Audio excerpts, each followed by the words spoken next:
mengikat sebahagian daripada nama-nama Allah yang terdapat dalam ayat ni lah. Itu ayat 23 dan ayat 24. Jadi kita baca dululah. Ayat ni kemarin kita baca dah, tak apa kita ulang balik. A'udzu billahi minasyaitonir rajim.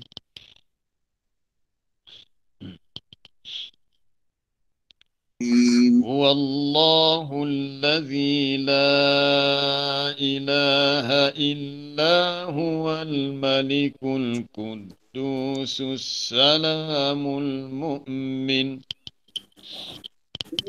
والله الذي لا إله إلا هو الملك القدوس السلام المؤمن السلام المؤمن المهيمن العزيز الجبار المتكبر السلام المؤمن المهيمن عزيز الجبار سبحان الله عما يشركون سبحان الله عما يشركون هو الله الخالق البارئ المصور له الأسماء الحسنى والله البارئ المصور له الأسماء الحسنى يسبح له ما في السماوات والأرض يسبح له ما في السماوات والأرض وهو العزيز الحكيم وهو العزيز الحكيم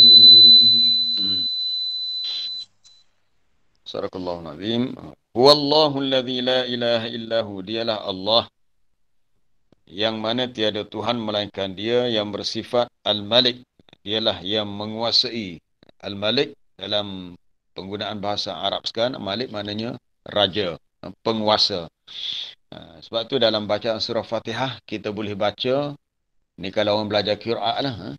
Dalam bacaan hafaz kita baca Maliki Yaumiddin. Dalam beberapa qiraat atau riwayat lain, seperti dalam riwayat Imam Warash, dibaca dengan Maliki Yaumiddin. Ma tu dipendekkan. Kalau kita baca dengan Maliki Yaumiddin, ma dipanjangkan 2 harakat. Allah Ta'ala dialah pemilik hari pembalasan nanti. Dialah yang mempunyai kuasa sepenuhnya. Kalau kita baca dengan Maliki Yaumiddin, dengan maksud dialah ketua raja yang benar-benar berkuasa, tiada yang berkuasa melainkan Dia. Jadi boleh baca dengan 2 riwayat dalam surah Fatihah, Maliki Yaumiddin ataupun Maliki Yaumiddin. Dialah Al-Malik, kemudian Al-Quddus yang bersifat maha suci, As-Salam yang selamat sejahtera, yakni dari kekurangan, Al-Mu'min yang memberikan keamanan. Mukmin bukan maksud yang beriman. Mukmin bagi Allah maksud yang memberi keamanan. Dialah Al-Muhaimin yang sentiasa mengawasi, iaitu Ar-Raqib, Al-Aziz, yang maha kuat, yang maha perkasa, Al-Jabbar, Al-Jabbar, yang boleh memaksa. Itu asal maksud Al-Jabbar, yang boleh memaksa yang lain. Al-Mutakabbir, lagi yang maha besar, memiliki kebesaran. Daripada perkataan kabir, kata sifat kabir besar, kabbaru kabir membesarkan, mutakabbir dialah yang maha besar. Kalau untuk manusia sifat jabar, sifat mutakabbir ni merujuk pada sifat yang tidak baik, orang yang memaksa orang lain, orang yang bersifat sombong. Tapi nisbah pada Allah, sifat al-jabbar, al-mutakabbir ni sifat yang menggambarkan kesempurnaan, kebesaran dan keagungan Allah. Maha suci Allah daripada apa yang mereka persekutukan dengannya. Dialah Allah yang bersifat Al-Khaliq, pencipta. Al-Khaliq ini juga adalah kata nama bagi Allah. Al-Bari, dialah yang memulakan penciptaan. Dialah Al-Musawwir, yang memberi rupa pada makhluk yang dia ciptakan. Rupa ni bentuk lah. Setiap makhluk diciptakan tu dia ada bentuk yang tidak sama. Berbeza kerana Allah Ta'ala yang menentukan dia punya surah, bentuk gambarannya. Baginya segala nama-nama yang baik ataupun Al-Asma'ul Husna. Bertasbih memujinya segala yang di langit, yang di bumi. Dialah yang bersifat Al-Aziz, Al-Hakim. Para jemaah dan sahabat-sahabat yang dirahmati Allah. Al-Malik, kita dah faham dah Al-Malik. Kita nak lihat sifat ataupun nama yang berikutnya. Al-Quddus. Al-Quddus maknanya At-Tahir min kulli aibin. Al-Munazzahu an kulli naqsin. Itu yang kita boleh petik daripada kitab tafsir. Allah Ta'ala itu sucilah ia daripada aib, segala kekurangan. Tidak ada baginya kekurangan. Sebab Allah Ta'ala yang layak baginya adalah segala kesempurnaan, sifat kamalat, kesempurnaan. Yang jauh dah ia daripada kekurangan. Al-Quddus, itu nisbah kepada Allah yang bersifat suci daripada aib dan naqs, kekurangan ataupun kelemahan. Tidak ada bagi dia semua sifat-sifat itu. Itu adalah sifat makhluk. Kita ambil contoh. Kita manusia ni bila kita bekerja banyak, kita akan penat, letih.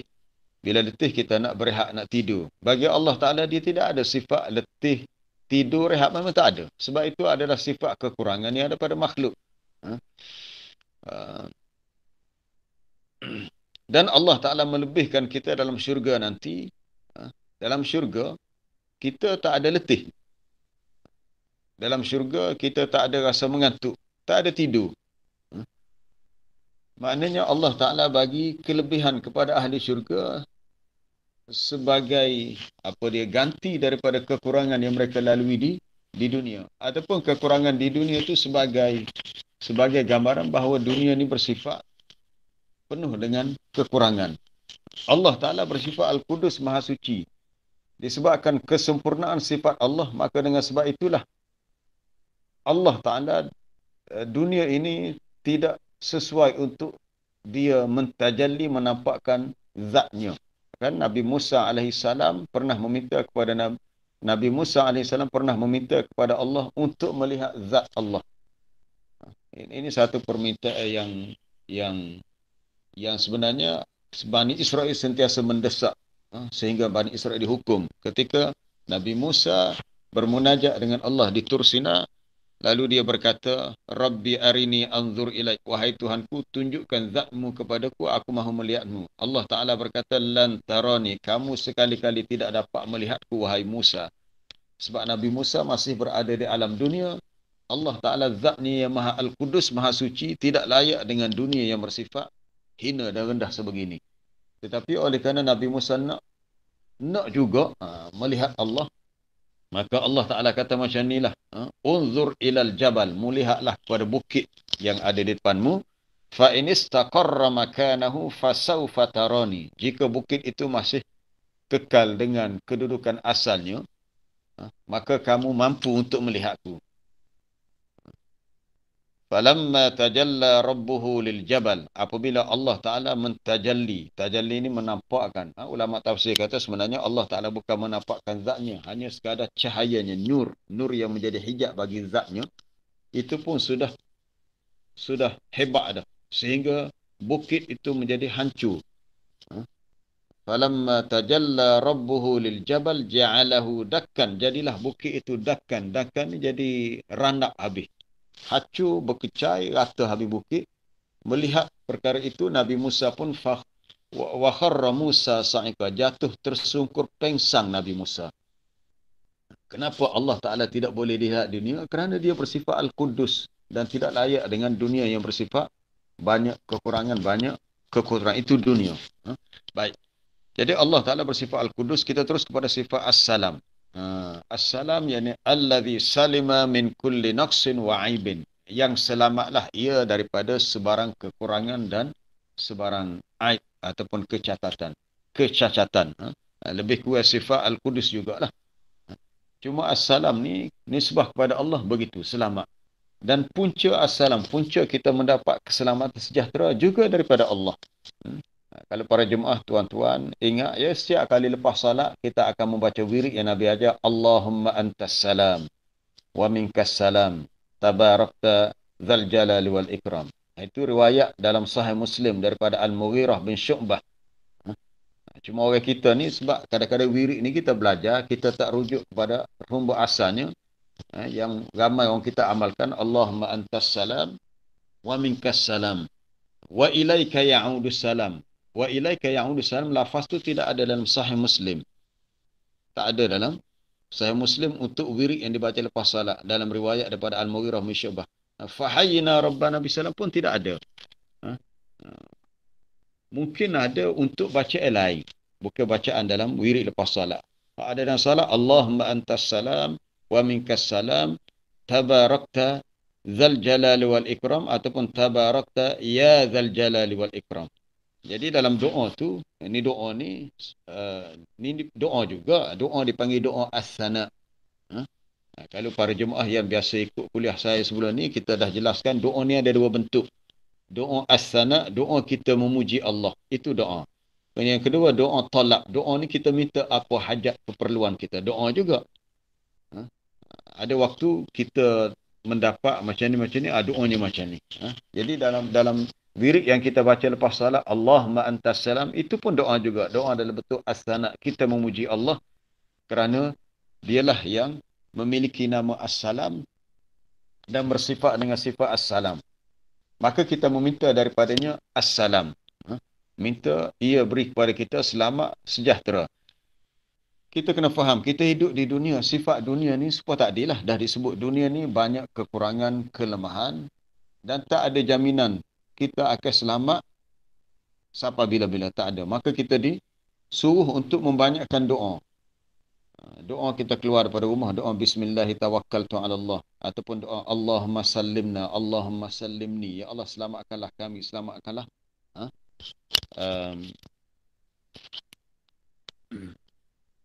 Ada yang bertanya, dia kata suara perlahan. Tolong respon. Boleh dengar jelas ke? Yang lain-lain boleh dengar dengan jelas? Jelas Ustaz, jelas. Jelas. Jelas. Mungkin masalah telefon kau. Jelas. Tak apa, alhamdulillah.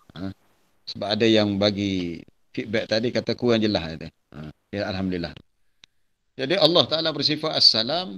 Jadi semua sumber keselamatan tu daripada dia. Tapi di dunia ni dia tak ada sifat salam yang mutlak. Maka dengan sebab itulah agama mengajar kepada kita, sama ada kita berdoa minta kepada Allah kita sentiasa hidup dalam keadaan selamat, satu, dan kita saling mendoakan satu sama lain dengan as-salam. Tak ada dalam agama lain kecuali Islam sahaja yang ajar kita berjumpa sesama kita, terus kita beri salam. Assalamualaikum. Ataupun Assalamualaikum warahmatullahi. Orang yang memberi salam sebenarnya lebih baik daripada yang menjawab salam. Sebab ada dalam hadis dalam bab salam, para jemaah boleh rujuk dalam Al-Azkar Imam Nawawi pun ada disebut. Kalau kita masuk dalam majlis, kita bagi salam, Assalamualaikum, dapat 10. Kalau Assalamualaikum warahmatullahi, dapat 20. Assalamualaikum warahmatullahi wabarakatuh, dapat 30. Mana dengan perbezaan lafaz salam pendek panjang pun pahala tak sama. Maka yang mendengar salam tu wajib menjawabnya. Dalam syurga yang tidak sama dengan dunia, semuanya selamat. Semuanya selamat. Maka dalam Quran Allah Ta'ala beritahu kehidupan ahli syurga ni, kita nak kaitkan dengan sifat Allah yang as-salam ni. Dalam syurga Allah Ta'ala beritahu, boleh rujuk dalam suratul Waqiah, la yasma'una fiha lagwan wa la ta'thima illa qilan salaman salama. Mereka tidak mendengar dalam syurga perkara lahuan, perkara yang lara, yang sia-sia, perkara yang membawa kepada taksiman dosa, kecuali yang mereka dengar dalam syurga salaman salama, selamat, selamat, selamat. Berbeza dengan kita yang di dunia. Kita yang hidup di dunia, kita diuji dengan banyak perkara. Contohnya sekarang ini kita diuji dengan penularan wabak COVID-19, kita berada dalam keadaan kena beringat semua, kena jaga SOP sebab kita tak tahu di mana terdapatnya virus coronavirus. Jadi agama mengajar supaya kita membanyakkan doa, minta Allah Ta'ala jaga kita dan selamatkan kita. Antaranya ialah kalau kita nak kita selamat, selain daripada doa, Nabi beritahu Ibnu Abbas ialah kita hendaklah sentiasa menjaga perintah-perintah Allah. Ringkasnya Nabi sebut, dia kata, ya Ibnu Abbas, ya gulam, ihfazillah yahfazka, ihfazillah tajidhu tujahaka. Dalam hadis riwayat Imam Tirmizi daripada Ibnu Abbas. Nabi kata, ihfazillah, jagalah Allah. Nescaya Allah Ta'ala menjagamu. Maksud jagalah Allah itu jagalah segala awamir Allah, perintah-perintah Allah. Bila kita jaga perintah Allah, ada jaminan di sisi Allah, dia akan jaga kita, maka kita akan selamat. Itu yang kita nak. Sekarang ini banyak bahaya-bahaya yang berlaku. Kita di jalan raya pun tak ada jaminan kita akan selamat. Kita berhati-hati beringat, tapi orang lain pula tak berhati-hati. 2-3 hari lepas berlaku di Kota Baru dekat dengan Masjid Kapur Sirih. Bawa apa dia mercun, ditakdirkan meletup. Orang yang dikeliling menjadi mangsa juga. Jadi itu takdir. Cuma bila kita berada, khususnya di luar rumah, kita sentiasa berdoa supaya Allah Ta'ala jaga kita dan supaya kita sentiasa dalam keadaan selamat. Allahumma antas salam wa minkas salam. Jadi kita minta kepada Allah supaya kita sentiasa dalam keadaan selamat. Kemudian sifat Al-Muhaimin ataupun nama lain bagi Allah, Al-Muhaimin. Ini nama-nama Allah. Kita kena faham, bila disebut nama Allah, daripada kata nama keluarnya kata sifat. Kata nama, kata sifat. Sebab itu dalam doa, satu doa Nabi, apa dia? Doa Al-Quran, panggil doa Al-Quran. Doa ni diriwayatkan Imam Ahmad dalam musnadnya. Antara lain Nabi minta setiap Allah, aku meminta kepada Allahumma inna nas'aluka bi asma'ikal husna wa sifatikal ulia. Tapi tak pasti ni riwayat. Hak Imam Ahmad tu doa-doa hak lain. Hak ni doa minta apa dia? Syurga. Minta selamat daripada neraka. Kita memohon kepada Allah dengan kita menyebut nama-namanya dan sifat-sifatnya. Dia gabung sekali. Allahumma inna nas'aluka bi asma'ikal husna. Ya Allah, kami memohon kepadamu dengan nama-namamu yang terbaik. Wa sifatikal ulia, dengan sifat-sifatmu yang maha tinggi. Itu minta apa dia? Al-fawza bil jannah wan najata minan nar. Mendapat kejayaan, kemenangan, dapat masuk syurga dan selamat daripada neraka. Ini termasuk dalam bab tawassul kepada Allah dengan nama-namanya dan sifatnya. Jadi biasanya bila disebut bi asma'ikal husna, maka datang bersamanya wasifatikal ulia, sifat-sifatnya. Jadi nama dan sifat ni dia bersamalah, dia datang bersama. Baik. Kemudian nama yang lain ataupun sifat yang lain bagi Allah, Al-Mu'min, iaitu allazi wahaba li'ibadihi al-amna min azabih, iaitu yang menganugerahkan kepada hamba-hambanya keamanan, rasa keamanan daripada azabnya. Jadi bila kita faham nama-nama Allah, kita boleh guna nama ni dalam doa. Dalam doa, contoh tadi salam tadi, kita kata ya Allah, Allahumma antas salam, ataupun ya salam sallimna, Allahumma sallimna, Allahumma sallimni min kulli apa dia? Min kulli da'in, dari segala-segala penyakit, wa min wabain, daripada wabak penyakit. Apa dia lagi? Apa-apa yang kita tidak mahu dalam kehidupan kita, minta Allah Ta'ala pelihara kita. Sama juga dengan mukmin tadi. Kita sebut ya Allah yang bersifat dengan mukmin, yang memberi keamanan, peliharalah kami. Ihfazna, engkaulah wa anta khairul hafizin. Ketika kalau dalam kisah Nabi Yusuf, ketika Nabi Yaqub menghantar adik-beradik dia, adik-beradik pula dah. Ketika Nabi Yaqub menghantar anak-anaknya untuk ke Mesir mendapatkan bantuan, dan masa nak pergi tu, dia bersedah kepada anak dia supaya jangan masuk ke Mesir melalui satu pintu. Dia kata, udkhulu min abwabin mutafarriqah. Masuklah melalui pintu yang bermacam-macam. Kalau kita belajar tafsir surah Yusuf, kita tahu apa sebab Nabi Yaqub pesan begitu. Sebab tidak ada jaminan anak-anak dia akan selamat dan aman daripada kejahatan orang-orang yang dengki. Jadi dia minta supaya anak dia dimasuk melalui pintu yang bermacam-macam. Dan dalam kisah tu juga disebut bila Nabi Yaqub hantar anak-anak dia mendoakan fallahu khairun hafizah. Maka Allah dialah sebaik-baik penjaga. Sebaik-baik yang menjaga kita adalah Allah. Cuma apa yang Nabi Yaqub pesan kepada anak dia itu sebagai ikhtiar lah. Ikhtiar. Memang Allah Ta'ala jaga kita, tapi ikhtiar kita begitu. Ada setengah orang tak faham, dia kata, kalau Tuhan jaga kita, insya-Allah selamat. Betul, tetapi bukan bermakna kita mengabaikan sebab-sebab untuk kita selamat. Contohnya kita naik motor. Kalau ikut peraturan jalan raya, kita kena pakai topi keledar. Ada orang kata, tak pakai topi keledar pun saya baca dah doa, dah baca dah bismillah, Allah Ta'ala jaga saya. Kita tak nafikan itu betul. Tapi kita tidak boleh mengabaikan sebab-sebab yang mengurangkan risiko tidak selamatnya kita semasa di jalan raya. Itu yang agama ajar. Soal tawakal kita kepada Allah, doa kita kepada Allah, itu mengikut syariat Allah. Ataupun sebab-sebab untuk mengurangkan risiko bahaya tadi, supaya kita selamat, itu dari sudut sunnatullah. Ramai orang tak faham tu. Hak kita ikut perintah Allah dari sudut syariat Allah. Ataupun kita mencari sebab-sebab untuk kita capai apa yang kita nak selamat, kita nak tidak mendapat kesusahan. Maka sebab-sebab yang mengurangkan risiko tadi itu dipanggil sunnatullah. Jadi dua-dua kita kena ikut.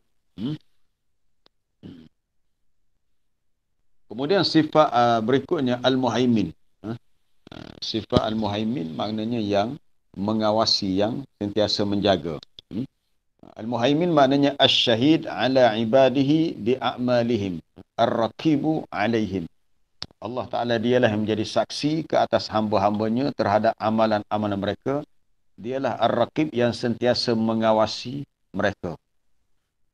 Ini pun dah kita ketahui dalam ayat di awal surah An-Nisa. Wa kana Allahu 'alaikum raqiba, adalah Allah itu sentiasa mengawasi kamu. Dia mengawasi kita walaupun mungkinlah kita pergi satu tempat. Yalah kalau orang tu ada niat tak baik, nak buat benda tak baik, nak sebagainya. Mungkin dia tengok dulu kiri kanan atas bawah, ada sini ni ada CCTV tak?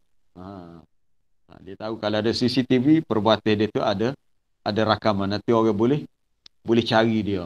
Tapi kita lupa bila kita lakukan sesuatu, Allah Ta'ala tu adalah yang sentiasa mengawasi kita. Dia tu lebih hebat daripada kamera CCTV. Hak manusia letak di pejabat atau di dalam masjid sebagainya. Jadi kita kena ingat Allah Ta'ala sentiasa mengawasi hamba-hambanya. Kemudian kita nak pergi kepada sifat Al-Jabbar Al-Mutakabbir. Ini yang lebih menarik untuk kita lihat. Sifat Al-Jabbar, Jabara, maknanya akraha, paksa.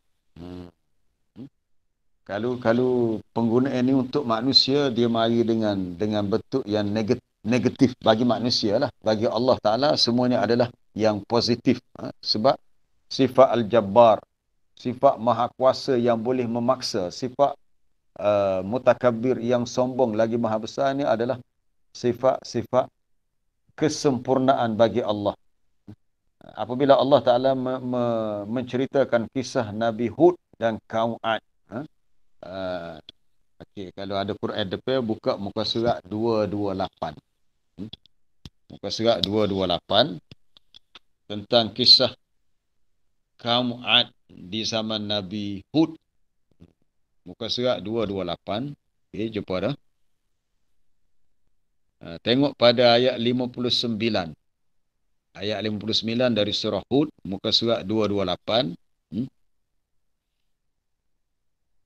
Di akhir kisah dakwah Nabi Hud kepada kaum Ad. Ini dalam surah ni lah, dalam surah Hud. Banyak lagi dalam surah-surah lain.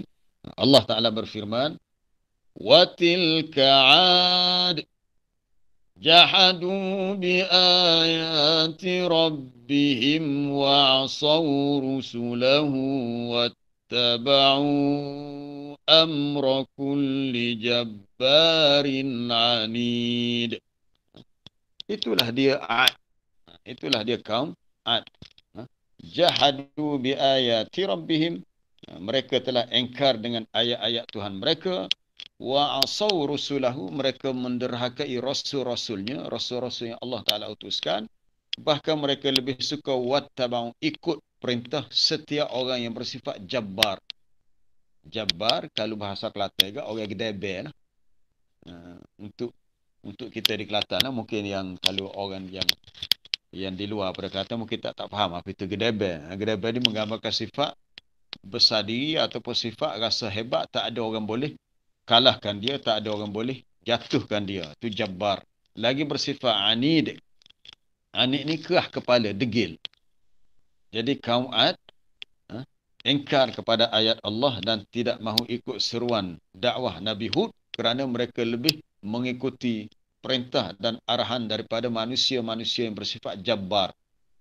Ini jabbar nisbah kepada manusia, sifat yang negatif, yang buruk ataupun yang tidak baik. Nisbah kepada Allah, dia adalah sifat yang menggambarkan kehebatan, kesempurnaan Allah. Dialah Al-Jabbar, kemudian Al-Mutakabbir. Baik, berhubung dengan dua sifat ini. Saya nak tarik perhatian para jemaah. Bahayanya sifat sombong dan juga sifat jabbar. Suka menekan, memaksa orang lain. Kita mungkin pernah dengar samai-samai dulu. Samai dulu di tanah Melayu lah. Tempat lain tak tahulah. Di tanah Arab pun ada juga. Samai dulu. Kita nak pergi mana-mana. Ada orang-orang yang samseng ni. Dia akan tahan kita di tengah jalan. Dia kata, kamu nak melalui ni, kamu kena bayar sekian-sekian. Ni kalau negara Arab dulu banyak berlaku begini. Jadi menyebabkan orang dalam musafir tu rasa takut sama. Sebab adanya orang begini. Baik, dalam hadis riwayat Imam Muslim daripada Abi Sa'id Al-Khudri radhiyallahu anhu, Nabi SAW bersabda, ni hadis yang sahih dalam Sahih Muslim. Di akhirat nanti ihtajjatil jannatu wan nar, akan saling berhujjah syurga dan neraka. Apa berhujjah? Badi kata dalam bahasa Kelantan, badi kata. Syurga kata begini kepada neraka, neraka kata begini. Maknanya mereka ni macam berdebat, bertikam lidah, kokeng. Rupa-rupanya syurga neraka ni boleh bercakap. Syurga neraka di akhirat nanti, dia ni satu makhluk yang hidup, dia boleh bercakap. Kita kena faham, dia boleh bercakap. Ihtajjat al-jannatu wan nar. Banyak nas Quran yang menunjukkan neraka, syurga ni boleh bercakap. Contohnya, para jemaah boleh rujuk dalam surah Qaf. Apabila Allah Ta'ala bertanya kepada neraka Jahannam, halim talakti, adakah kamu sudah penuh, wahai neraka Jahannam? Penuh neraka. Watakul, lalu neraka Jahannam berkata, hal mim mazid, wahai Tuhan, ada nak tambah lagi ke? Ada lagi ke manusia yang akan diisi dalam aku ni? Tanya neraka Jahannam. Allah Ta'ala tanya neraka, neraka pun tanya balik. Wahai Tuhan, kenapa kamu tanya sudah penuh? Hal mim mazid, nak tambah lagi ke? Ayat ini menunjukkan neraka, begitu juga syurga, dia boleh bercakap. Baik. Dalam hadis Sahih Muslim, Nabi beritahu syurga neraka ni saling berhujjah. Lalu faqalatin nar, berkatalah neraka. Apa kata neraka? Kita nak kaitkan dengan sifat jabbar dengan mutakabbir tadi.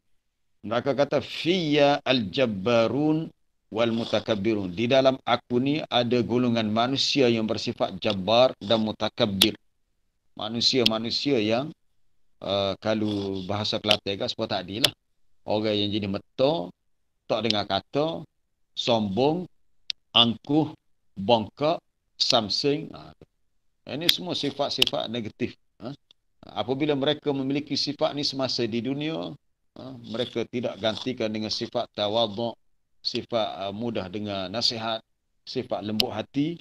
Beratlah orang macam ni. Itulah dia penghuni nerakanya. Orang yang ada Nabi sebut dalam hadis lain, kullu utullin jawazin mustakbir. Orang jenis kerah pedar. Kalau bahasa mudah bahasa Kelantan, kerah pedar, degil, kerah kepala, sombong pula. Susah untuk dinasihati ataupun untuk dibawa berbincang. Ni payah. Kemudian kata pula syurga. Syurga kata, wahai neraka, fiya, pada aku ni du'afa unnas, orang-orang yang dhaif, yang lemah. Jadi kebanyakan ahli syurga ni orang-orang yang dhaif, wa masakinuhum, dan orang-orang yang miskin di kalangan mereka. Penghuni syurga ni kebanyakan orang-orang miskin dan orang-orang yang lemah. Jadi bila berlaku pertelingkahan antara syurga dan neraka tentang penghuni masing-masing, faqadallahu bainahuma, Allah Ta'ala memberi keputusan. Apa kata Allah? Innakil jannah rahmati arhamu biki man asya'u.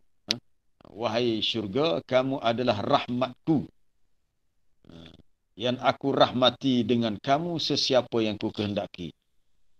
Jadi sebab tu ada setengah pendapat yang hulu, yang lebih-lebih, dia kata tak boleh kita beramal ibadat niat nak syurga. Dia kata tak ikhlas. Maka jawapannya salah. Saya mengatakan salah, bukan saya saja. Para ulama yang lain juga mengatakan pendapat itu salah. Kerana nas hadis ini jelas menunjukkan syurga itu adalah rahmat Allah, dan memang kita diminta untuk sentiasa memohon rahmat Allah. Dalam solat, kita baca doa semasa duduk antara dua sujud. Rabbighfirli warhamni. Antara doa kita baca dalam duduk antara dua sujud.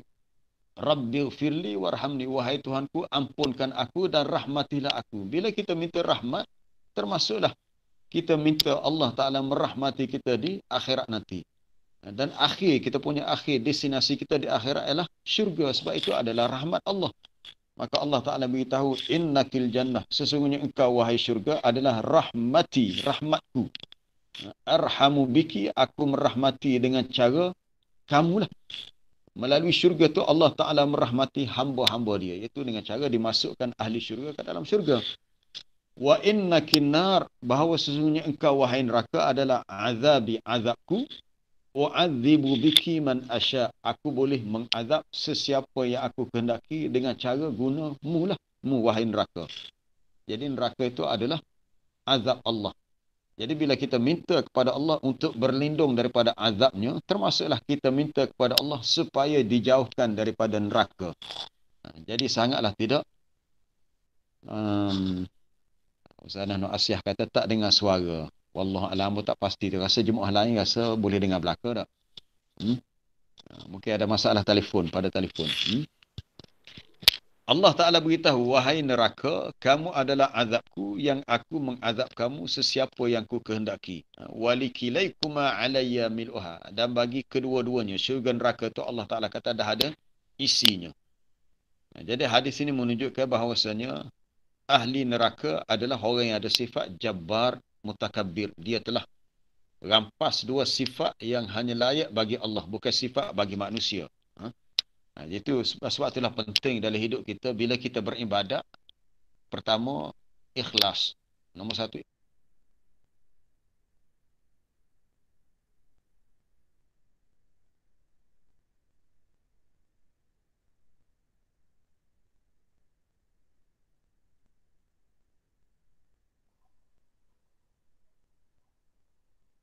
Ustaz termute tu.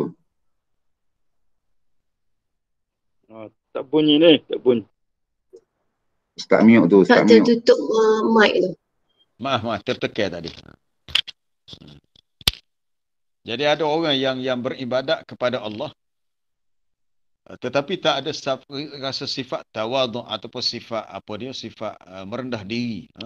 Tetapi penuh hatinya dengan sifat besar diri. Yang ni kita kena muhasabah. Sebab sifat takabur ni dia boleh berlaku pada sesiapa. Sebagaimana dalam hadis yang sahih riwayat Bukhari dan Muslim daripada Abi Hurairah. La yanzurullahu yaumal qiyamah. Allah Ta'ala tidak memandang di hari kiamat kepada sesiapa yang jarra izarahu bataran, yang melabuhkan, melirikkan kainnya kerana kesombongan. Ini menjadi tabiat orang zaman dulu. Tak tahulah bangsa Arab ke bangsa, mungkin berlaku pada bangsa Parsi, bangsa Rom. Dia kain dia ni jenis pakar melirik panjang. Kalau tuan-tuan biasa tengok, kalau orang putih, orang putih lah, orang mak saleh kalau nikah, pengantin perempuan tu punya gaun pengantin dia meleret panjang. Meleret panjang kena ada orang lain pula akak tu. Ini sangat-sangat bercanggah dengan ajaran Islam. Sama ada lelaki atau perempuan, kita pakai kain kos luar, dia tak boleh meleret, tak boleh kita jarrah. Dulu, sifat sebegini adalah gambaran kepada kesombongan. Sebab itu Nabi beri peringatan yang tegas dalam hadis riwayat Imam Bukhari, ma asfala minal ka'baini minal izar fahuwa finnar. Apa yang berada di bawah buku lali, kain yang kita pakai, izar, kain itu labuh, maka ianya adalah bahagian neraka. Jadi kain kau jubah kau seluar, untuk kita didik jiwa kita dengan sifat tawaduk, jangan labuh. Sebab menjadi tabiat orang dulu, ini adalah pakaian kesombongan. Cuma perbahasan ulama, hukumnya sama ada makruh yang lebih berat kepada makruh karah tahrimiyah atau haram itu sendiri.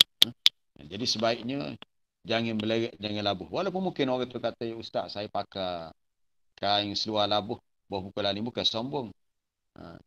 Walaupun tidak sombong, tapi ia tidak dibenarkan oleh Nabi, sehingga Nabi melarangnya. Apatah lagi kalau ada niat kesombongan, itu lagi tak boleh lah. Jadi sifat berhati-hati yang lebih baik adalah betul. PKM kata dah jadi trend dah pengantin sekarang ni. Sebab dia orang tak faham konsep yang agama ajar tentang adab dalam berpakaian. Jadi mereka dah buat cara tu. Sebenarnya cara tu bukan cara yang disukai dalam syariat agama kita. Baik, dalam hadis yang lain, Nabi kata ada 3 golongan manusia yang Allah Ta'ala tidak berkata-kata dengannya di hari kiamat, tidak membersihkan ia daripada dosanya, bahkan tidak mempedulikannya baginya azab yang pedih. Pertama, syaikhun zanin, orang tua yang berzina. Walaupun dah tua, tapi masih tak mampu dapat kawal hawa nafsu. Yang kedua, malikun kadzab, seorang raja yang berdusta. Dia menggunakan kuasa untuk kepentingan diri dan menipu rakyat jelatanya. Dan yang ketiga, a'il mustakbir. Orang yang sangat miskin.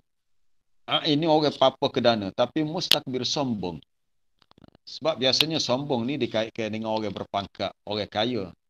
Tapi kawan ni tak ada pasal-pasal. Miskin tapi betul sombong dia. A'il mustakbir. Orang miskin yang sombong. Apa maksud sombong di sini? Sahabat Nabi, bila Nabi sebut la yadkhulul jannah man kana fi qalbihi habbatu khardalin minal kibr, tidak masuk syurga orang yang dalam hatinya ada sebesar zarah daripada sifat sombong. Lalu seorang sahabat tu dia kata, ya Rasulullah, saya ada seorang kawan saya ni yuhibbu an yakuna thawbuhu hasanan wa takuna na'luhu hasanatan. Saya ada seorang kawan, dia suka kalau baju yang cantik-cantik. Dia tak pakailah hak murah-murah, hak bandel-bandel. Dia ni suka janguk, orang Kelantan kata. Suka janguk, suka pakai kemas-kemas, semak-semak. Kalau selipar pun selipar hak baik-baik. Tak belilah selipar hak 2-3 riyal tu. Adakah perbuatan dia tu termasuk takabur? Suka pakai yang baru-baru. Nabi kata, al-kibru batarul haq wa ghamtun nas. Sifat takabur itu adalah sifat bersifat menolak kebenaran dengan sombong terhadap kebenaran. Kita royak benda hak betul, dia menolaknya dengan sebab dia rasa dia tak boleh terima. Ini bahaya. Dia tak boleh terima sebab tidak sesuai dengan kehendak hawa nafsu. Dia menolak al-haq, kebenaran, dengan pelbagai alasan lah. Waram tunnas, dan dia memandang rendah, hina pada manusia. Ini tak boleh. Tak boleh memandang hina kepada manusia. Sebab kita tak tahu siapakah di antara kita yang lebih baik nilainya di sisi Allah dan yang lebih mulia. Kerana Quran beritahu, inna akramakum indallahi atqakum. Sesungguhnya orang yang paling mulia di antara kamu di sisi Allah, orang yang paling bertakwa. Kita pun rasa malu kalau nak mendakwa kita lah yang paling bertakwa. Tak. Kita rasa macam banyak lagi kelemahan, kekurangan yang perlu kita perbaiki untuk meningkatkan lagi tahap ketakwaan kita. Para jemaah yang dirahmati Allah, sebelum kita pergi ayat berikutnya, ada 7 suku dah ni. Dalam hadis kursi, berhubung dengan sifat mutakabbir. Dalam hadis kursi yang diriwayatkan oleh Abu Daud, Allah Ta'ala beritahu, hadis kursi ini, mungkin ada sebahagian jemaah kita yang tak pernah belajar ilmu mustalah hadis. Hadis kursi adalah Nabi bersabda tetapi maksud asal daripada Allah. Dia berbeza dengan hadis nabawi. Hadis nabawi hak Nabi beritahu lafaznya daripada Nabi yang dari, tetapi sebenarnya hadis nabawi itu daripada Allah Taala juga dengan wahyu. Cuma hadis kursi ini mafhum secara khusus daripada Allah. Tidak, lafaznya daripada Allah, mafhum secara khususnya daripada Allah, lafaz daripada Nabi. Tak apalah, nanti boleh rujuk dalam pelajaran mustalah hadis, perbezaan hadis nabawi, hadis kursi. Dalam satu hadis kursi, Nabi beritahu Allah Ta'ala berfirman, bukan dalam ayat Quran, dalam hadis kursi, Al-kibriya'u ridai wal-azamatu izari. Sifat kibriya, sifat kebesaran, kesombongan itu adalah kainku, rida, selendangku, rida selendang. Sifat keazamah, kebesaran, keagungan juga adalah izari, adalah kainku. Faman naza'ani wahidan min, sesiapa yang mahu naz'am, yang mahu menarik daripada aku salah satu sifat ini, qadhaftuhu finnar, aku lemparkan ia dalam neraka. Jadi di situ Allah Taala sebut rida izar, selendang dengan kain. Kelana kain ini dalam huraian hadis ini para ulama mengatakan laisa sifataini, keduanya bukan sifat bagi Allah.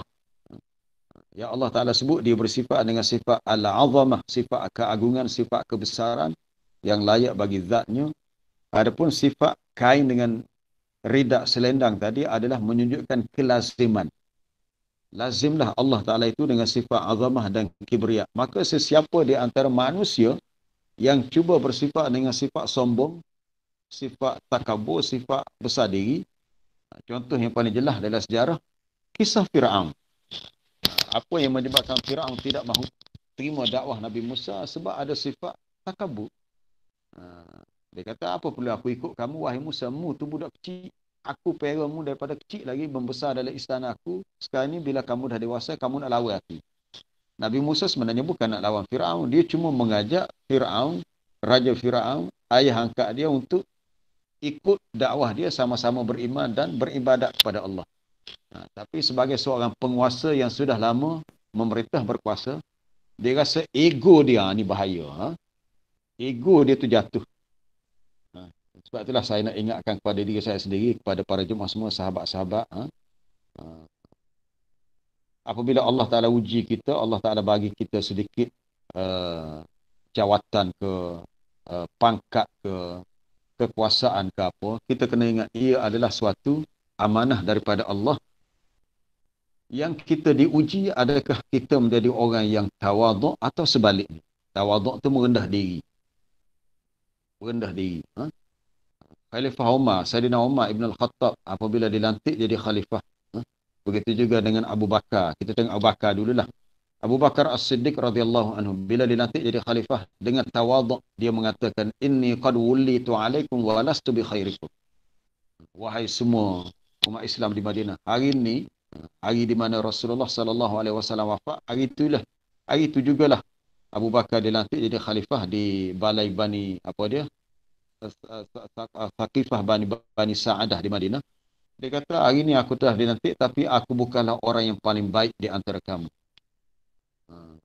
Aku, walaupun dia sebenarnya paling baik, tapi dengan sifat tawaduk, dia kata, betul, aku telah dilantik oleh kamu untuk menjadi pemimpin kamu, tapi walastu bi khairikum, aku bukanlah orang paling baik.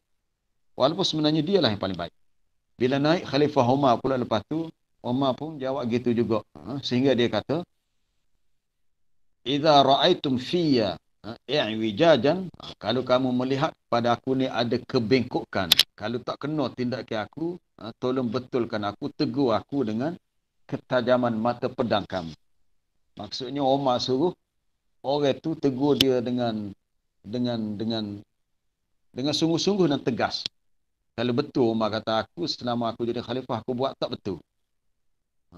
Ini kan berbeza dengan orang sama sekarang, bila dapat kuasa, dia rasa dia betul selama-lamanya dan tak perlu dia terima nasihat atau pandangan orang lain. Sebab dia rasa dia betul. Kita bimbang kemahuan mereka, ketidaksudian mereka mendengar teguran nasihat orang lain ni, termasuk mereka ni termasuk kategori orang yang takabur. Na'udzubillah, minta jawab. Sebab Allah Ta'ala haramkan syurga bagi orang yang ada sifat mutakabbir, yang takabur. Para jemaah yang dirahmati Allah, akhir ayat tadi ialah subhanallah ya amma yusyrikun, maha suci Allah daripada perbuatan syirik mereka lakukan. Dialah Allah yang bersifat al-khaliq, dialah pencipta, dialah al-bari, dialah yang memulakan penciptaan. Jadi segala makhluk yang ada di atas muka bumi asalnya tidak wujud kecuali setelah Allah Ta'ala ciptakan. Kena ingat. Adapun Allah Ta'ala zatnya kita tak boleh fikir. Dalam hadis Sahih Bukhari, Nabi beritahu tentang bahayanya tipu daya syaitan. Nabi kata syaitan sentiasa mengganggu kamu. Syaitan kata Allah yang menciptakan ini itu. Allah Ta'ala ciptakan binatang, jin, malaikat, manusia, tumbuh-tumbuhan langit, bumi. Kita kata ya. Kemudian datang dah soalan, dia nak meragu-ragukan kita. Syaitan kata, kalau begitu, man khalaqallah. Siapa pula yang menciptakan Allah? Allah Ta'ala dia adalah pencipta dan kewujudannya sejak azali itu akal kita tak boleh fikir. Itu satu perkara yang akal kita tak boleh fikir. Nabi kata, bila mari soalan gangguan begini, bacalah a'udzubillahi minasyaitonirrajim. Cukup sekatu. Kalau ada apa-apa yang menimbulkan ragu-ragu dan rasa tidak sedap hati, Nabi suruh kita baca ayat ketiga dari surah Al-Hadid itu. Huwal awwal wal akhir wal zahir wal batin wa huwa bikulli syai'in alim. Tuan-tuan boleh catat, tulis surah Al-Hadid ayat yang ketiga. Ketiga. Kalau timbul apa-apa yang terlintas di hati kita, rasa syak, ragu-ragu. Kadang-kadang setengah orang tu, dia tidak belajar, ilmu tak cukup. Dia tidak mikir, ada sungguh ke syurga neraka ni? Sudah. Mari gitu tu, berat tu. Padahal perkara tu dah jelas dalam Quran. Cukup banyak ayat-ayat cerita tentang syurga neraka. Tiba-tiba datang rasa ragu, ada sungguh ke? Kita kena berlindung dengan Allah daripada bisikan-bisikan syaitan. Kita baca a'udzubillahi minasyaitonirrajim. Kemudian baca ayat ketiga dari surah Al-Hadid, huwal awwal wal akhir wal zahir wal batin wa huwa bikulli syai'in alim. Ini cara orang Nabi ajar. Ini bukan petua yang saya rekod sendiri, ini bukan formula kita buat sendiri. Ini berdasarkan riwayat dalam hadis yang Nabi ajar kepada sahabat dia dan untuk kita semua. Baik. Allah Ta'ala dialah Khaliq, pencipta. Kita manusia, kita tahu diciptakan daripada tanah asalnya. Saya tertarik bila sempat dengar bahawa ni dalam kuliah Dr. Abdul Basit tentang dia tafsir ayat-ayat keberapa dari surah Al-Anbiya tu. Waja'alna minal ma'i kulla syai'in hayy. Kami jadikan daripada air segala benda yang hidup. Dalam peribahasa itu rupanya semua benda yang hidup, benda yang bernyawa daripada air. Begitu juga dalam ayat surah An-Nur, wallahu khalaqa kulla dabbatin mimma. Allah Ta'ala dia yang menciptakan segala makhluk yang hidup melata atas muka bumi ini daripada air. Asalnya daripada air. Allah Ta'ala turunkan daripada langit air hujan. Kita tahulah, kita manusia ni Allah Ta'ala ciptakan daripada air benih, air mani yang bercampur dengan lelaki perempuan. Kalau orang tanya, habis tu lembu, kucing, harimau, binatang-binatang lain, ya, daripada air juga. Asalnya air. Dan kita tahu air ni kalau kita belajar sains, dia adalah sebatian antara dua gas, hidrogen, oksigen. Sebab setiap sesuatu yang hidup, Allah Ta'ala jadikan zaujaini itsnain, berpasangan. Itu dalam ayat surah Az-Zariyat. Wa min kulli syai'in, daripada setiap sesuatu yang wujud atas alam ni, khalaqna, kami ciptakan zaujaini itsnaini la'allakum tadhakkarun. Sifatnya berpasangan dua-dua. Kalau tuan-tuan ada di antara kita yang pernah belajar ilmu sains, zarah atom ni dia ada dua. Neuron dengan proton. Bukan proton buat kereta tu. Bukan proton sagap. Neuron dengan proton, zarah atom ada dua. Air, api, gelap, cerah. Manusia manusia pun sama juga, ada lelaki perempuan, binatang ada jantan betina, berpasangan. Subhanallah. Sebab asal semua makhluk daripada air, dan air itu dia ada dua, hidrogen, oksigen. Sesiapa yang mahu berfikir, fikirlah. Allah Ta'ala dia sebagai Khalik pencipta, dialah Allahu khaliqu kulli syai. Allah Ta'ala pencipta bagi segala sesuatu. Bila disebut dalam Quran syai' sesuatu, perkataan syai' ini dari segi bahasa diitlakkan kepada syai'un mawjudun, sesuatu yang ada. Kita bernafas menggunakan oksigen. Walaupun kita tak nampak oksigen, oksigen tu dianggap syai', sesuatu. Sebab dia ada. Bukti ada sebab ada nama bagi dia. Coronavirus. Virus ni ada. Sebab ada nama bagi dia. Apa nama dia? Corona. Nama dia. Tapi dia ada lah. Memang ada. Cuma kita tak melihatnya. Siapa yang menciptakan coronavirus? Allah. Jadi seorang kata teori konspirasi ke apa itu dari segi teknikal ya. Tapi hakikatnya segala yang wujud di alam ni termasuk penyakit, virus dan makhluk-makhluk hak wujud daripada hak kecil hak besar, semuanya Allahu khaliquhu, Allah sebagai pencipta. Jika Allah Ta'ala tidak ciptakan, dia tidak wujud secara sendirinya. Kena faham. Sesuatu tidak wujud secara sendiri dan dia tidak dapat mewujudkan dirinya dengan sendiri, melainkan Allah Ta'ala yang mewujudkannya.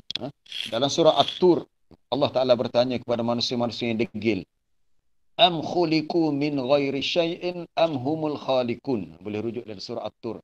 Saya tak sempat catat ayat nombor berapa. Surah At-Tur ni pendek je. Dia 3 muka surat je. Tengok muka surat terakhir dari surah At-Tur. Surah At-Tur ni dalam juzuk yang ke-27. Allah Ta'ala bertanya, am khuliqu, adakah mereka diciptakan dengan tidak ada sesuatu apapun? Am khuliqu min ghairi syai'? Jawabnya, kita diciptakan, kita manusia daripada air. Ataupun Allah Ta'ala tanya, am humul khaliqun, adakah kamu sendiri yang menjadi pencipta diri kamu?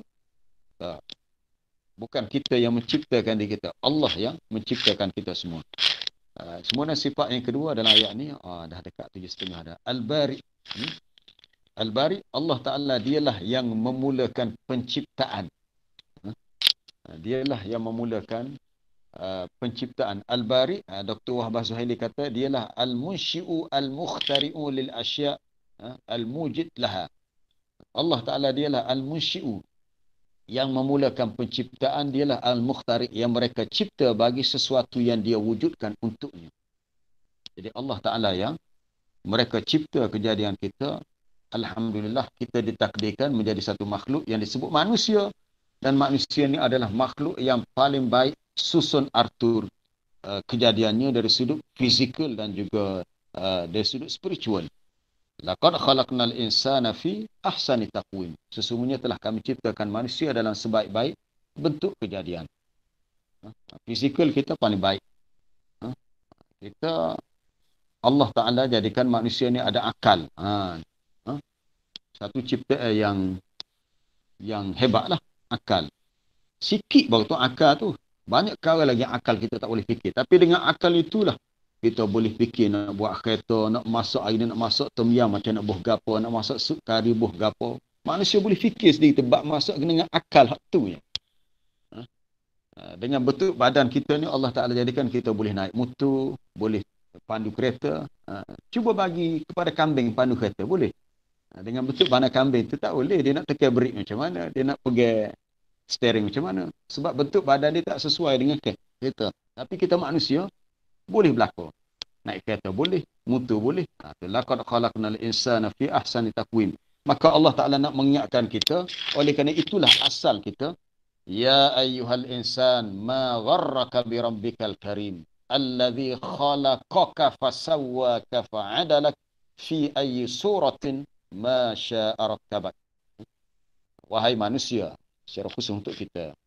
Wahai manusia, apa yang menyebabkan kamu boleh tertipu dalam urusan perintah Tuhan kamu? Boleh tertipu, kita tak sedar. Allah Ta'ala ciptakan kita ni banyak kekurangan. Padahal dialah yang telah khalaqaka, dia yang ciptakan kamu.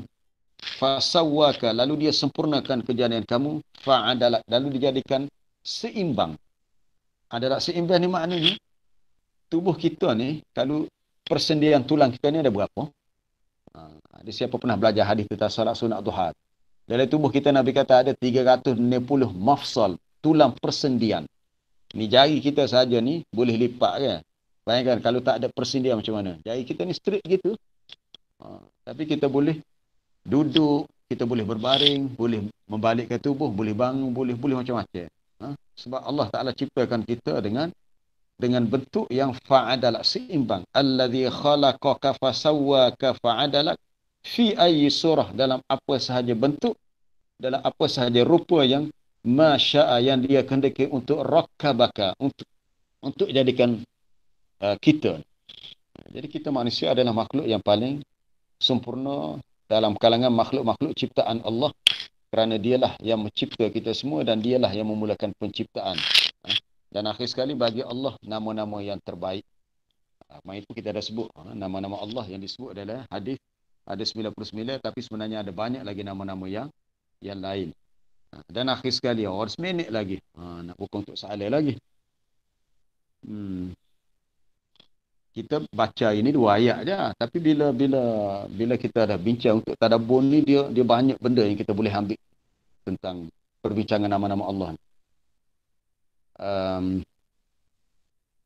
Kenapa dalam satu doa ni ada dalam riwayat Imam Ahmad, bila Nabi berdoa, Nabi kata Allahumma inni abduk ibnu abdik ibnu amatik nasiyati biadik madhi fiyya hukma adulun fiyya, panjang doa tu. Ya Allah, akulah hamba-Mu, akulah hamba kepada orang yang menjadi hamba-Mu. Kita ni hamba Allah, mak ayah kita pun hamba Allah. Kita mengakui bahawa kita punya nasiah ubun-ubun kita ni berada pada genggaman jagaan Allah. Adillah segala hukum-Mu pada kami.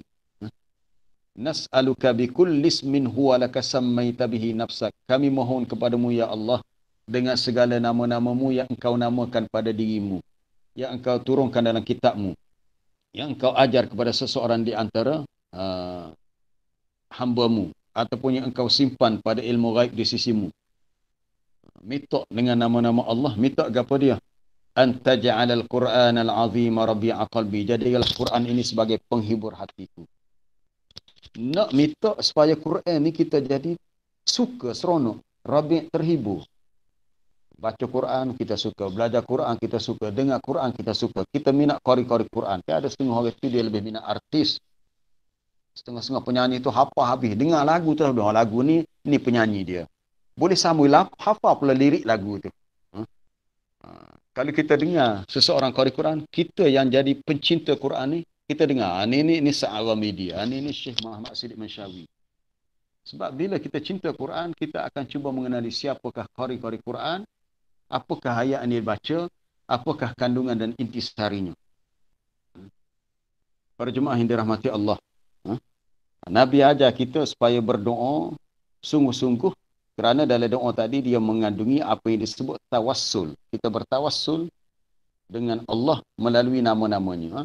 Ada tawassul ni ada 3 yang dibenarkan berdasarkan dalil. Pertama, kita bertawassul kepada Allah dalam doa kita dengan amalan soleh. Kata, ya Allah, aku ada satu hajatku begini, maka aku meminta kepadamu ya Allah dengan berkat surah Yasin yang telah ku hafal. Ataupun dengan sedekah yang kau lakukan ini. Itu bertawassul kepada Allah dalam doa melalui amalan soleh kita. Tak kira lah sedekah kita, bacaan Quran kita. Yang kedua, melalui nama-nama Allah dan sifat-sifatnya. Kita berdoa, kita sebut, ya Allah, ya Rahman, ya Allah, ya Razak, wahai Tuhan yang memberi rezeki. Urzuqni, rezekikan kepada aku dengan rezeki yang luas. Minta rezeki tapi kena bekerja lah. Jangan pula tak bekerja, lepas tu minta rezeki turun daripada langit. Kemudian yang ketiga, kita bertawassul kepada Allah dengan doa orang soleh yang masih hidup. Maksudnya kita pergi jumpa dia, tuan guru, ataupun ustaz, kita lihat orang ni orang yang berilmu, orang yang soleh, tolong doakan untuk saya. Jadi itu pun tawassul juga yang dibenarkan. Ataupun yang lain-lain itu, macam-macam lah. Ada perbahasan di antara ulama, sama ada harus ataupun tidak harus. Jadi cukuplah setakat untuk hari ini dah 7.33 dah. Baik, ada soalan ke? Alhamdulillah, hari ini lebih pada 100.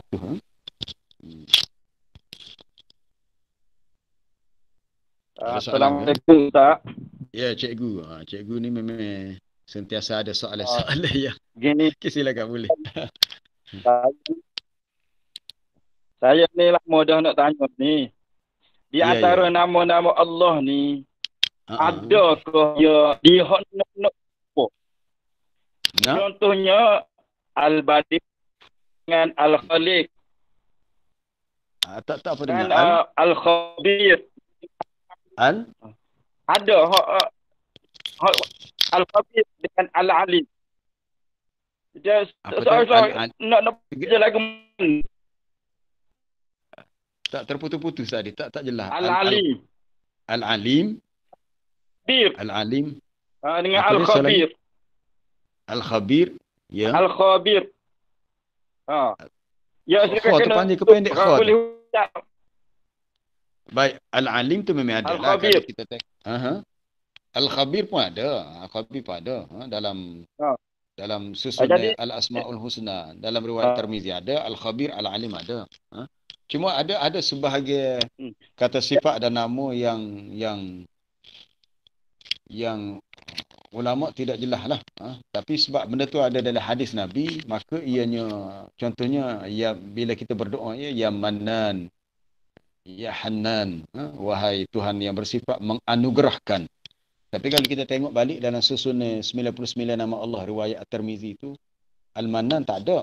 Tapi ada dalam hadis Nabi, ya Mannan, makna wahai Tuhan yang menganugerahkan. Kalau ya Zal Jalali wal Ikram tu memang ada lah. Ataupun ada juga disebut dalam doa tu, ya Badi as-samawati wal ard, wahai Tuhan yang menciptakan langit dan bumi. Itu pun dalam susun 99 nama tu pun tak ada, tapi ada dalam hadis.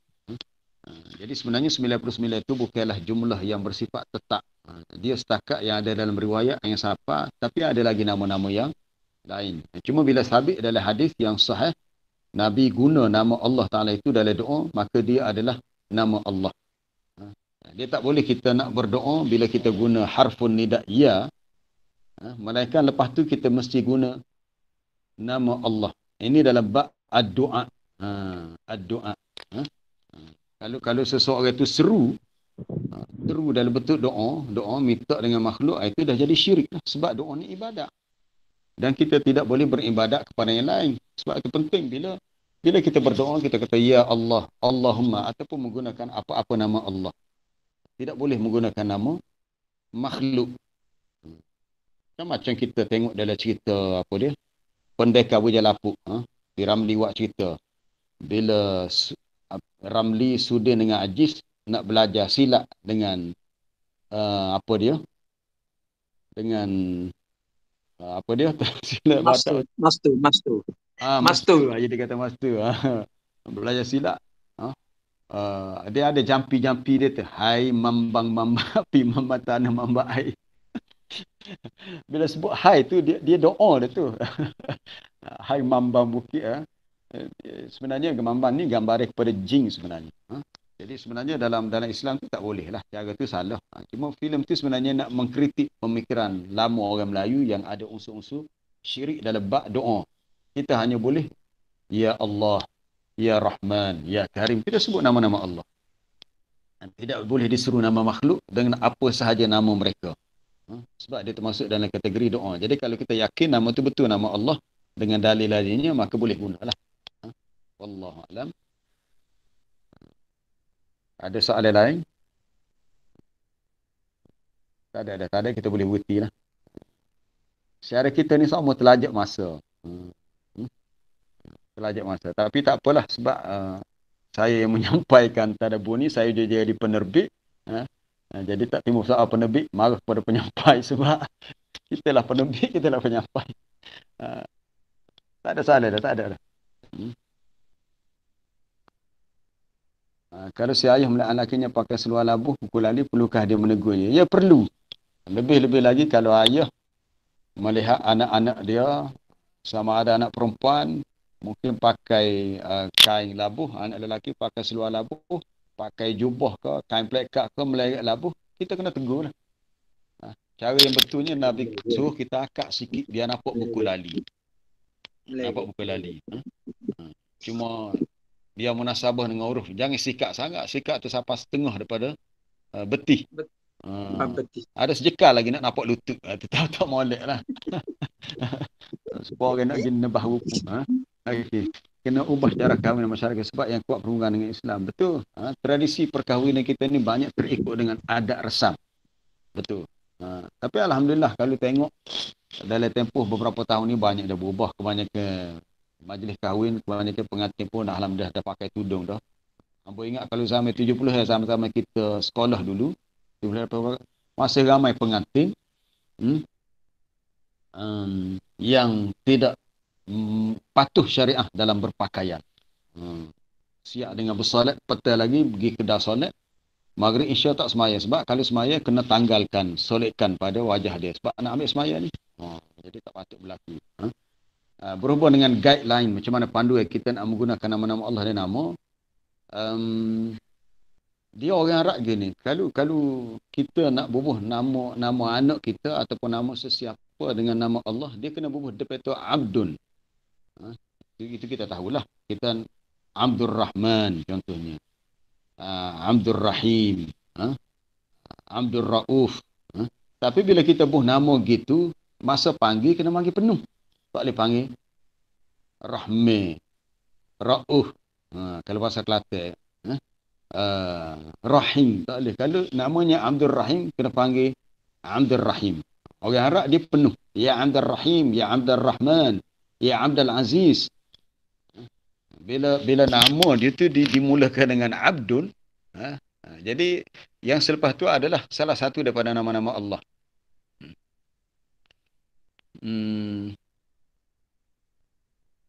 Jadi hak terbaik adalah Abdul Rahman, Abdullah. Tapi ada pun nama-nama yang lebih kepada sifat yang kita kata macam tadi. Abdul Jabbar. Itu jari orang Arab bubuh nama Abdul Jabbar. Dan kita pun tak pernah jumpa hak Abdul Mutakabbir. Itu lagi tak pernah jumpa lah.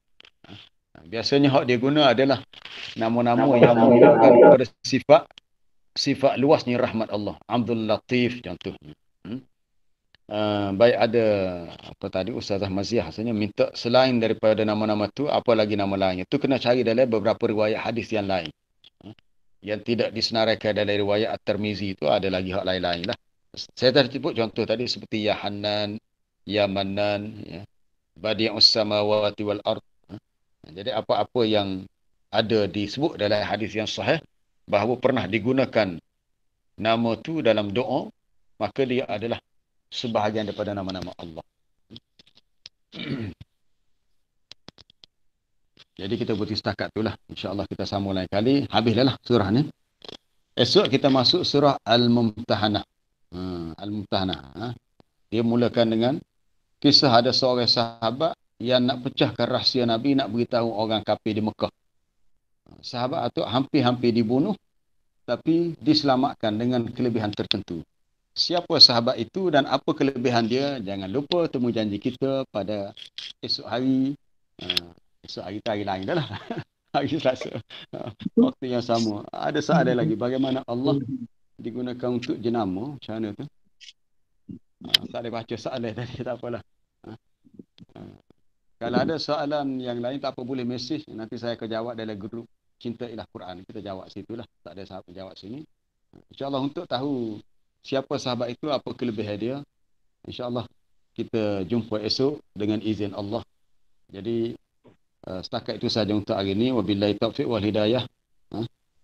Wassallallahu wasallam ala nabiyyina Muhammad wa ala alihi wa sahbihi ajma'in. Wassalamualaikum warahmatullahi ta'ala wabarakatuh.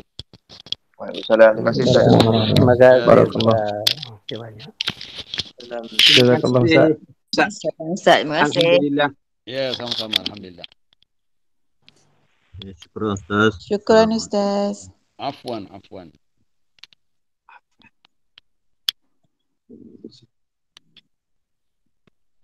kasih Ustaz. Ya, sama-sama.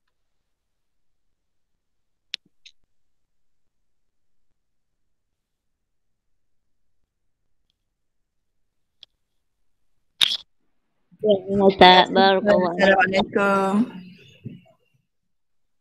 Terima kasih Ustaz. Assalamualaikum.